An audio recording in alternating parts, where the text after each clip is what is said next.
Olá, o meu nome é Bárbara e eu sou dentista na Estratégia de Saúde da Família de Angra dos Reis. E hoje eu vim conversar sobre condutas imediatas frente ao traumatismo dental. Eu estou aqui de cabelo curto e blusa listrada e nós vamos falar um pouco mais sobre esse assunto.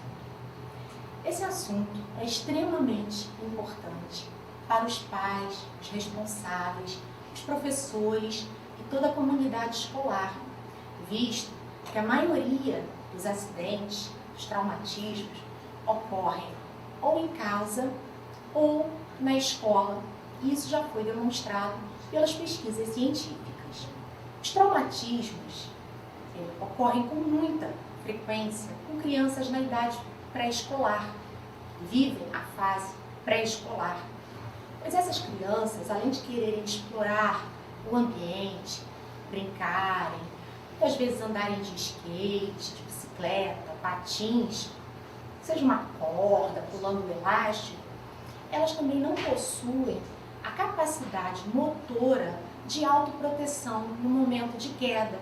Então, por isso, essas crianças, em torno de 3 anos e meio de idade, até os 6, 7 anos, acabam sofrendo muito, são vítimas maiores desse tipo de traumatismo dental.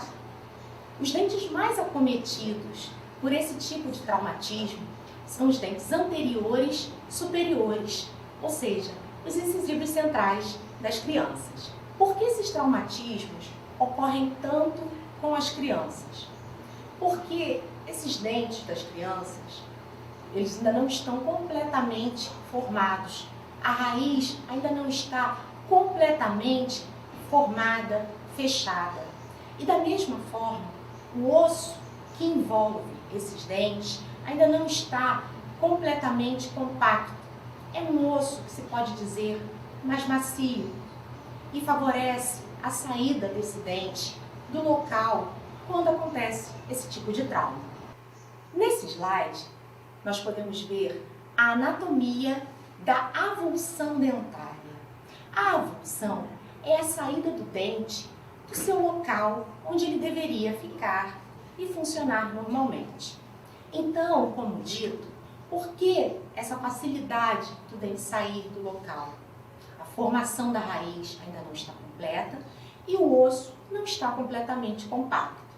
Então, favorece esse deslocamento do dente e a sua saída do local onde ele deveria permanecer, que é essa região mais amarelada, que é o osso.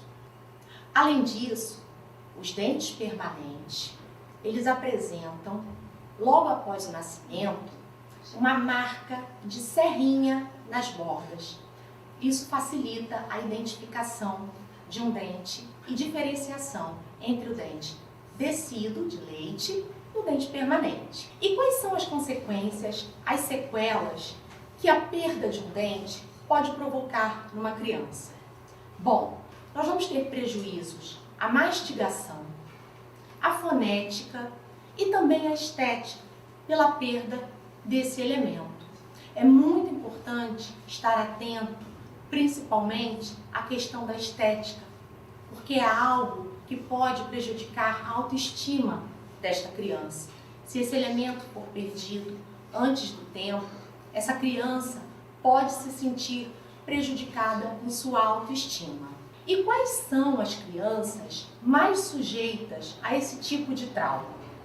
São as crianças que têm o aspecto da boquinha semelhante ao que a gente está vendo aqui nessas fotos. Elas possuem o que nós chamamos de mordida aberta anterior e os dentes superiores anteriores bem inclinados para frente.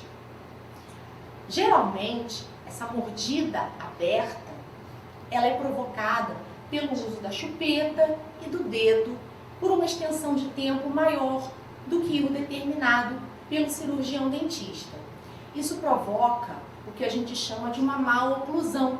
A criança fica com a boquinha com esse aspecto. Ela não consegue que os dentes da frente consigam transpassar uns pelos outros. Então, fica mais uma vez o alerta aos pais aos responsáveis de que essa boca, esse tipo de boquinha, pode favorecer o traumatismo dentário. Bom, e diante de uma situação de traumatismo, o que deve-se fazer? Qual é o primeiro passo? Em primeiro lugar, deve-se manter a calma. O adulto, o responsável por socorrer essa criança, deve estar tranquilo e passar tranquilidade para a criança. Deve lembrar que a região da cabeça e face é extremamente irrigada por vasos sanguíneos. Então, em caso de trauma, é muito comum aparecer o sangramento intenso. Eu já presenciei casos de pais, de responsáveis, tanto em emergência quanto em consultório, que chegam muito assustados. E eu esclareço que é comum, em casos de trauma na face, na cabeça, esse tipo de sangramento. Então, primeira conduta é manter a calma diante desta situação. Bom, e na sequência, o que devemos fazer? Devemos avaliar o estado geral de saúde do paciente. Devemos avaliar se essa criança reclama de enjoo, náusea, se essa criança irá vomitar, se essa criança apresenta sangramento nasal, se essa criança reclama de dor de cabeça. Nestes casos, o mais importante é procurar imediatamente o serviço de urgência médica. O traumatismo será visto em um segundo momento, o traumatismo dental. Agora, o importante nestes casos é verificar se houve algum tipo de traumatismo craniano ou fratura de algum osso, de alguma parte do corpo desta criança. Na sequência, devemos lavar a região traumatizada com água corrente e secar com um pano limpo, uma fralda, uma toalha, até mesmo uma gaze, se nós estivermos em casa. É importante envolver essa toalha, esse pano, de gelo e realizar uma compressa no local por cerca de 3 minutos. Esses 3 minutos serão importantes porque vão diminuir o sangramento do local, vão diminuir o inchaço dessa região e o adulto responsável vai conseguir realizar o exame da região traumatizada de forma mais tranquila. Em muitos casos, nessa primeira avaliação, o responsável verifica que a criança sofreu um corte no lábio, um corte na bochecha, por fora ou por dentro da boca. Nestes casos, é importante levar a criança ao serviço de urgência, porque muitas vezes é necessário que o cirurgião dentista realize a sutura do local. Bom, e se por acaso a gente avalia que essa criança perdeu uma parte do seu dente, um fragmento do seu dente, o que se deve fazer? O que deve ser feito em seguida? Primeiramente, procurar esse pedaço de dente, localizar onde ele está caído, por onde ele foi jogado. Em seguida, deve-se realizar a lavagem desse fragmento, caso ele esteja sujo, com restos de terra, de areia.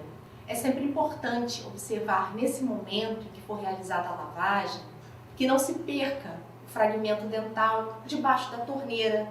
Então, colocar um pano, colocar uma tampa nesse ralo para que esse fragmento não se perca na hora da lavagem. Em seguida, deve-se colocar esse fragmento num recipiente com soro fisiológico ou leite e encaminhar-se imediatamente ao consultório odontológico, ao serviço de urgência odontológica, para o dentista poder conduzir a colagem desse fragmento e o melhor tratamento restaurador para o dente dessa criança. É importante observar que quando a criança quebra o dente e um pedacinho se perde, um fragmento se perde, o aspecto do dente que permaneceu na boca pode ser totalmente branquinho ou com uma ponta de sangue dentro do dente. isso significa a parte viva do dente que foi rompida. Não é para causar desespero, apenas fazer a conduta do paciente para o consultório odontológico, para o dentista fazer o tratamento necessário. Bom, e se por acaso, quando a gente consegue realizar a limpeza deste local e acha, em vez de um fragmento, o dente inteiro no chão? O que se deve fazer? Em primeiro lugar, quando for pegar o dente pela parte que a gente chama de coroa. É a parte que a gente identifica como dente, geralmente na boca. Então nós pegamos o dente pela coroa, evitando sempre tocar na raiz, porque a raiz é um local que contém células que são capazes de promover a regeneração, a ligação desse dente novamente com o local a que ele pertence. Se a criança estiver calma, se houver essa possibilidade, se não houver grandes cortes na boquinha, grandes lacerações, nós vamos tentar inserir esse dente novamente ao local em que ele pertence. E uma dica para poder realizar esse procedimento é olhar o dente ao lado.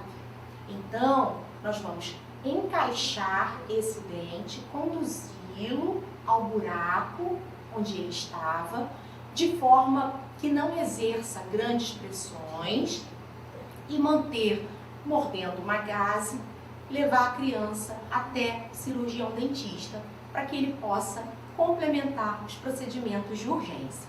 E se eu não consigo acalmar a criança, ou se eu identifico lacerações na boca e por algum motivo eu não consigo reposicionar o dentinho desta criança, o que eu devo fazer?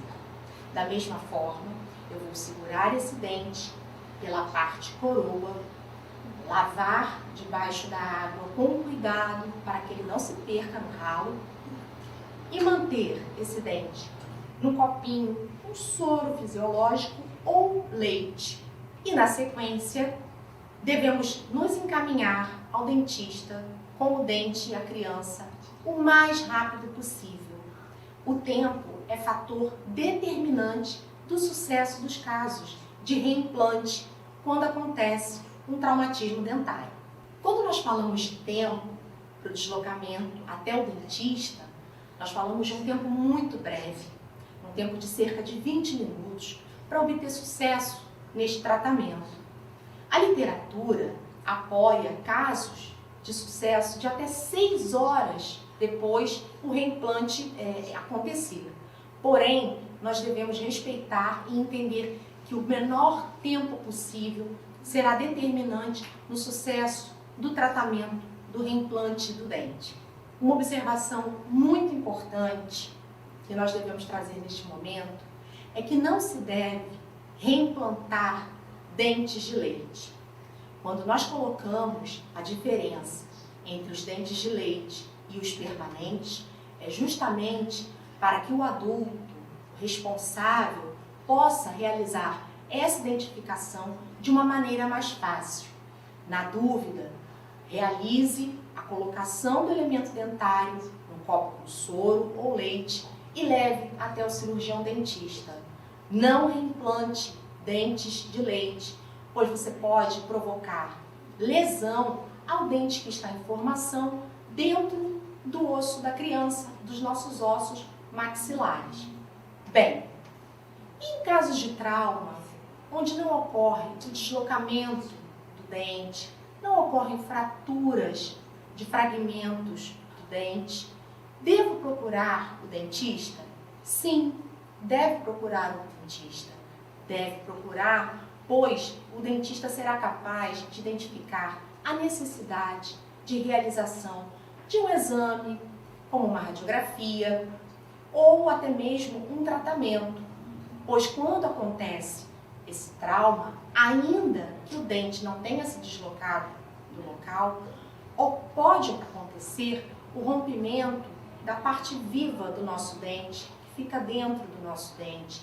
e é composta de vasos sanguíneos e nervos. Se ocorre esse rompimento, nós podemos apresentar a morte do dente, que é a necrose pulpar. E a necrose vai demandar um tratamento odontológico adequado. Por fim, é sempre importante lembrar que em qualquer dos casos de traumatismo, existe a necessidade do acompanhamento do dentista, basicamente de 6 em 6 meses, para verificar o sucesso daquele tratamento odontológico. Lembrando sempre que existe a chance de reabsorção, de perda do dente pelas condições do organismo. Bom, então é isso, pessoal. Esse é o nosso recado de hoje. Eu gostaria muito de agradecer à Secretaria Municipal de Saúde de Angra dos Reis e à Secretaria Municipal de Educação, a parceria entre as duas pelo programa Saúde na Escola e a Câmara Municipal de Angra dos Reis por ter cedido espaço para a gravação desse vídeo. Muito obrigada!